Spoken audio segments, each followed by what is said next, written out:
Bonjour, nous sommes réunis aujourd'hui pour un module de formation intitulé « Savoir vendre ses compétences ». Puisqu'il est vrai que lorsque l'on est candidat à l'embauche, demandeur d'emploi ou non, il faut savoir mettre en avant ses compétences et les vendre au futur employeur. Alors pour ce module, j'accueille Alain Leblé. Bonjour. Bonjour. Alors vous êtes expert du dialogue social, membre de l'ANDRH, donc l'Association nationale des DRH. Et la première question que j'ai envie de vous poser pour rentrer dans le sujet, c'est comment faire quand on est candidat à un nouveau poste pour mettre en avant ses compétences et bien connaître les compétences que l'on a. Pour bien connaître ses compétences, faut-il encore savoir ce que demande l'employeur? C'est-à-dire que vous avez quelque chose à vendre, vous avez des compétences, en face l'employeur a quelque chose à acheter, à savoir vos compétences.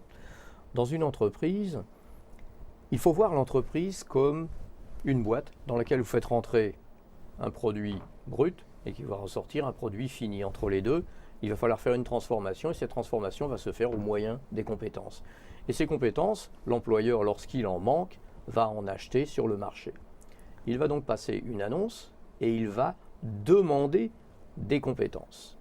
Il est bien évident que celui qui, en tant que candidat, lorsqu'il va regarder l'annonce, va dire « j'ai ces compétences », il va faire acte de candidature et proposer ses compétences. Ça, c'est l'image d'Épinal. Dans la réalité, on se retrouve avec d'un côté des demandeurs de compétences, donc l'employeur, et de l'autre côté des offreurs de compétences qu'on a persuadés pendant des années qu'ils étaient demandeurs d'emploi. Et lorsque vous mettez deux demandeurs face à face, c'est comme lorsque vous essayez de faire coller deux aimants, ils se repoussent. Si vous avez un demandeur et un offreur, ça colle. Et là, pour le coup, il va falloir que l'offreur de compétences démontre sa légitimité à occuper le poste. Alors vous pourriez me dire, c'est pas facile de parler de soi. Et bien évidemment, c'est pas facile de parler de soi, c'est pour ça qu'il va falloir préparer cet entretien. Et cet entretien, il se prépare très en amont. Si vous ne connaissez pas votre sujet, si vous ne maîtrisez pas votre sujet, à savoir vous-même, eh bien il ne faut pas oublier que le 93% de la communication est de l'ordre du non-verbal. Ça veut dire que vous allez dire quelque part, même sans le formuler véritablement à votre employeur, que vous n'avez pas préparé cet entretien. Donc quelque part, vous allez lui dire oh, « tu sais, je m'en tape un petit peu ». Lorsque vous êtes face à quelqu'un qui vous dit oh, « je m'en tape un petit peu », quelle peut être votre réaction? Est-ce que vous allez être « ah oui, ça m'intéresse, super ». Eh bien non. Donc ça veut dire que le candidat doit préparer son entretien et il doit le préparer très en amont.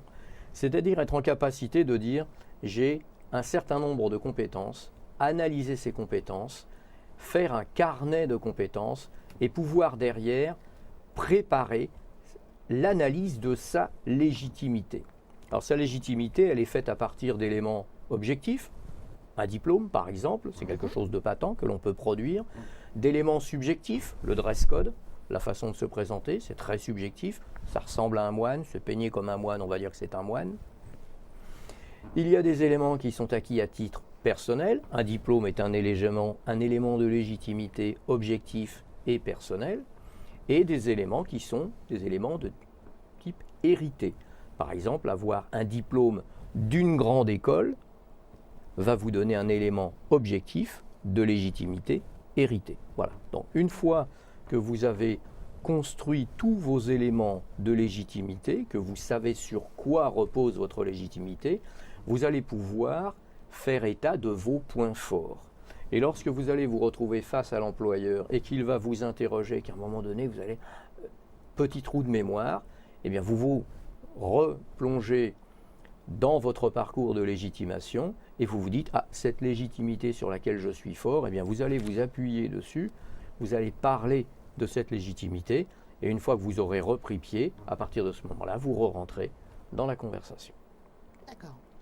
Alors on a justement bien assis notre légitimité, on a l'inventaire de toutes nos compétences dans la tête, mais il va falloir aussi communiquer peut-être avec un CV ou une lettre de motivation. Alors comment faire pour bien expliquer et mettre en avant ces compétences? Alors, le mieux c'est de préparer des fiches de compétences. Là encore, je répète, l'entretien se prépare. C'est un peu comme un examen. Vous avez des gens qui arrivent à l'examen sans rien avoir préparé, qui échouent et qui se posent des questions. Et d'autres qui ne se posent pas la question, ils ont l'honnêteté de comprendre. Un entretien d'embauche, c'est exactement la même chose. Ça se prépare. On essaie de connaître l'entreprise, de savoir quels sont ses besoins, pour pouvoir savoir ce qui, dans notre parcours, est en possibilité, en capacité de répondre à ce besoin de l'entreprise. C'est elle qui est demandeuse. Elle est acheteuse. Nous sommes offreurs. Donc, si vous faites simplement un état de tout ce que vous savez faire et vous dites, bah, écoutez, choisissez là-dedans, on verra bien, il y a peut-être des chances que l'entreprise se fatigue. Mettez-vous dans la tête d'un recruteur. Il n'est pas là tranquillement à son bureau à attendre qu'une seule chose, c'est que vous arriviez et ne s'occuper que de vous. Il y a des tas de candidats, ceux qui vont lui faciliter la démarche, ceux qui vont le rassurer sur le produit qu'il est en train d'acheter, ont des chances d'avoir son oreille. Les autres, évidemment, risquent de s'entendre dire « on vous rappellera », même s'ils ne le font jamais. Donc, ce recueil de compétences, il va se construire à partir de petites fiches dans lesquelles vous allez noter le nom de l'entreprise, le temps pendant lequel vous y avez été, le service que vous occupiez, le temps que vous a pris le projet, le contexte dans lequel il s'est déroulé, les différentes problématiques auxquelles vous avez été confrontés et que vous avez résolues, puisque c'est là un petit peu qu'on vous attend, puisque ce que nous sommes le produit de nos erreurs, c'est la façon dont nous avons réussi à passer les épreuves qui nous permettent de progresser, ce que nous avons mis en place, ce qu'il nous a fallu mettre en œuvre en termes de savoir, savoir-faire, savoir-être, notre contribution pour l'entreprise, être capable de dire au moment où j'ai fait ça pour cette entreprise, voilà ce que ça lui a permis de gagner. Il ne faut pas oublier que l'entreprise est là pour augmenter sa profitabilité. Et puis enfin, ce que vous avez, vous, acquis dans cette expérience. Et le jour où vous allez avoir toutes ces petites fiches et que vous allez maîtriser votre réservoir de compétences, lorsque vous serez face à un recruteur et qu'il regardera votre CV en disant « Ah oui, tiens, parlez-moi de ça, là, vous avez telle compétence », eh bien, vous ne serez pas comme la majorité des candidats. Non. Vous allez dérouler dans votre tête votre petite fiche et dire bah, « Écoutez, c'était dans telle entreprise, à telle période, nous étions dans tel contexte et j'ai été amené à mettre en place, bien évidemment il y a eu quelques personnes qui se sont opposées à ce que je faisais, mais dans la mesure où j'ai su mettre en place tel et tel savoir-faire, savoir-être, alors pour le coup voilà ce que j'ai mis en œuvre, ça a permis à l'entreprise de gagner ça, moi à titre personnel ça m'a permis d'acquérir cette compétence. Voilà, en quelques secondes vous avez exprimé quelque chose et vous n'avez pas donné à votre interlocuteur le sentiment que je ne sais pas, j'ai marqué ça parce qu'on m'a dit de le marquer. D'accord. Mais si je vous suis, en fait, c'est à chaque poste qu'on a peut-être envie d'avoir, c'est un CV type. Oui, c'est un CV pour chaque poste. L'employeur a une demande précise. Votre CV doit y répondre de la façon la plus précise. Si vous allez dans un grand magasin pour chercher une machine à laver, vous n'allez pas aller la chercher au rayon des chanifies. Et quand vous êtes face aux différentes machines à laver, vous allez regarder la fiche de celle qui correspond le plus à votre besoin. Un CV, c'est exactement la même chose. D'accord. Alors, on a préparé toutes ces compétences, on voit bien vu comment faire nos CV. Comment faire maintenant pour trouver une offre d'emploi qui correspond aux compétences que l'on a? C'est pas une offre d'emploi, c'est un achat de compétences. C'est vrai que demandeur d'emploi, offre d'emploi, on a tendance à penser que les entreprises offrent des emplois. Mais l'entreprise n'offre rien, elle achète, elle est demandeuse. Donc, le mieux, c'est de regarder, bien évidemment, les sites faits pour. Les journaux sont aussi une source intéressante. Et bien évidemment, ce qui fonctionne de plus en plus, à savoir les réseaux, puisqu'aujourd'hui, l'avantage du principe du réseau, c'est la mise en relation. Ça fonctionne un petit peu, on va dire, comme la cooptation. C'est-à-dire que lorsque vous faites la démarche réseau, vous avez le sentiment de demander presque à un ami quelque chose et que l'ami vous recommande. D'ailleurs, ça se fait beaucoup sur certains réseaux professionnels, les mises en relation, les recommandations. Et le fait d'être recommandé, c'est une façon de dire oui, effectivement, je cautionne le fait que cette personne est. Donc, ça met un petit peu plus en avant ce principe de la cooptation qui fait que les réseaux fonctionnent mieux que la petite annonce mise au bas d'un journal. Alors, on a parlé CV. En règle générale, le CV s'accompagne d'un mail ou d'une lettre de motivation. Est-ce qu'il faut de même personnaliser chaque lettre ou mail de motivation à l'annonce ou à l'offre, on va dire quand même d'emploi que l'entreprise publie? Bien évidemment. Bien évidemment. Lorsque vous recevez des mailings, vous savez, tout le monde reçoit exactement la même lettre. Bon, éventuellement, il y a juste votre nom qui est barré. Bon, vous recevez ça, vous dites, attendez, bon, on se moque de moi. C'est exactement la même chose pour une entreprise. Lorsqu'elle reçoit une lettre type du genre je viens d'en envoyer 250, si vous répondez tant mieux, si vous ne répondez pas, on verra bien. Derrière, elle n'a pas envie de répondre. C'est comme lorsque vous recevez un mail où il y a marqué en en-tête CV de monsieur ou de madame Intel, puis vous ouvrez le mail, il n'y a rien. Vous avez 2 pièces jointes. La personne n'a même pas eu la correction de lui dire bonjour monsieur, madame, je réponds à... Donc, il est évident que dans ces cas-là, quand vous êtes recruteur, vous voyez arriver ce genre de choses, vous dites, bah, écoutez, il se fout de moi, je vais faire la même chose, au revoir. Ouais. D'accord. Donc, vous allez préparer votre lettre. Votre lettre va être une façon de me dire, oui, j'ai bien compris votre besoin et voici de quelle façon je vais y répondre. Alors après, vous avez des candidats qui vous disent, ah oui, mais moi j'ai envoyé des tas de lettres et on ne me répond jamais. Alors c'est vrai que... il y a des coupables dans tous les coins, tout le monde a sa part. Beaucoup d'entreprises utilisent des lettres type. Nous avons bien reçu votre CV sans réponse de notre part dans un mois, considérez-le comme perdu. Mais à côté de ça, alors évidemment, il y a des moyens de contourner ça, vous vous en doutez. Mais à part ça, lorsque vous envoyez une lettre, il faut toujours faire en sorte que votre lettre se termine par une proposition d'action sous forme de question. Si vous terminez votre lettre de façon tout à fait standard, en disant « je me tiens à votre entière disposition », sous-entendu « je suis là, je suis chez moi, je n'attends qu'une chose, c'est que vous répondiez, il n'y a qu'à vous que j'ai appelé ». Bon, il est bien évident que si 3 mois après, vous n'avez toujours pas de réponse, comme vous leur avez dit qu'il n'y avait pas d'urgence, à l'inverse, si vous dites « je propose que nous nous rencontrions afin d'étudier ensemble les modalités, etc., d'une éventuelle collaboration, j'attends de vos nouvelles sous quelques jours », voilà. Vous avez fait la démarche, il faut que le candidat soit acteur de sa recherche et non pas spectateur de sa recherche. Alors là, on a parlé beaucoup annonces, réponses à des offres d'emploi qui étaient publiées. Est-ce qu'il faut également faire une recherche active et peut-être envoyer des candidatures spontanées dans des entreprises qui peuvent intéresser le candidat? Bien sûr, là encore, il va falloir faire une sélection. Il ne faut pas mettre un mailing que l'on va envoyer à toutes les entreprises en disant il y a bien forcément une qui va répondre sur le lot. Je l'ai testé un jour, j'avais envoyé un mailing de 80 lettres et encore je l'avais ciblé à 80 entreprises qui étaient susceptibles de pouvoir avoir besoin de mes compétences. Je travaille aujourd'hui avec certaines de ces entreprises, mais jamais aucune n'a répondu à mes lettres. Et j'ai posé la question un jour à l'une de ces entreprises, je lui ai dit voilà, il se trouve que je vous avais envoyé un mailing, je n'ai jamais reçu de réponse et aujourd'hui, par cooptation bien évidemment, je travaille avec vous. Ils m'ont dit, mais monsieur Leblay, sincèrement, voyez, regardez, on en reçoit haut comme ça. Et quand on n'a pas de besoin, ben, on les classe. Le problème, c'est que le jour où on en a besoin, on ne va pas s'amuser à aller chercher, on va les regarder auprès de nos sources et on va leur dire, avez-vous besoin de... Je suis membre de la NDRH. Lorsque des personnes ont besoin de fonctions RH, ils vont aller interroger la NDRH. Et lorsqu'ils vont interroger la NDRH, eh bien, il y a un certain nombre de personnes qui sont dites en repositionnement. C'est majoritairement vers eux qu'on va dire, bah, tiens, s'il y en a un que cette mission intéresse. Et c'est comme ça que je suis arrivé à travailler avec ces entreprises. Donc, le principe du mailing...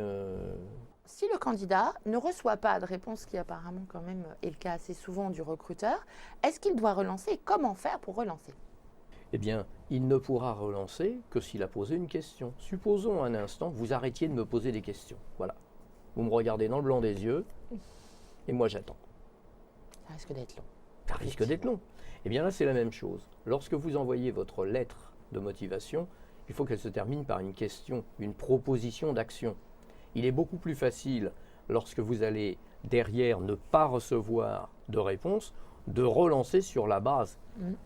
Dans mon courrier du temps, je vous avais posé la question, avez-vous reçu le courrier, avez-vous une réponse A? Mais si vous n'avez pas posé de question, si vous avez juste dit je me tiens à votre disposition et j'attends que ça se passe, attendez que ça se passe. Mais soyez pas surpris de ne rien recevoir. Effectivement.